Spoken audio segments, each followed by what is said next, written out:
Friends ఈవేళ మునగాకుతో కందిపప్పుతో curry చేద్దామండి friends. చేసే విధానం: ఆయిల్ వేసుకున్నాను, టమోటో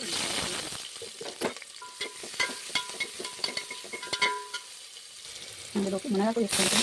మునగాకు బాగా పక్కన తీసుకున్నారా ఇలా వేసుకొని బాగా తీసుకోవాలి. ఇలా మునగాకు రోజు తీసుకోవడం వల్ల బీపీ తగ్గుతుంది. రోజు మిరియాలు మునగాకు ఒక గోళీ పేరు తీసుకుంటే బీపీ తగ్గిపోతుంది. బీపీ ఉన్నవాళ్ళు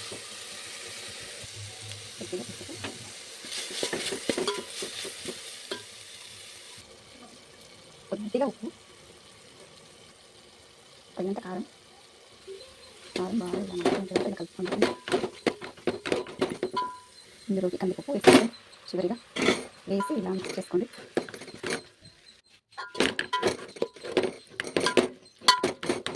బీపీ ఉన్న వాళ్ళకి చాలా మంచి ఫ్రెండ్స్. బీపీ ఉన్నవాళ్ళు ఎంత సఫర్ అవుతుంటారు కదా తిరగడం. కానీ మిరియాలు కొద్దిగా మునగాకు కొద్దిగా దంచుకొని గోళీ సైజ్ చేసుకొని రోజు 2 తీసుకోండి ఫ్రెండ్స్. పొద్దున ఒకసారి కర్రీ గడప, సాయంత్రం తీసుకోండి ఫ్రెండ్స్. మునగాకు కందిపప్పు ఫ్రై అయిపోయింది. మీరు ట్రై చేయండి, చూడండి ఫ్రెండ్స్. బాయ్.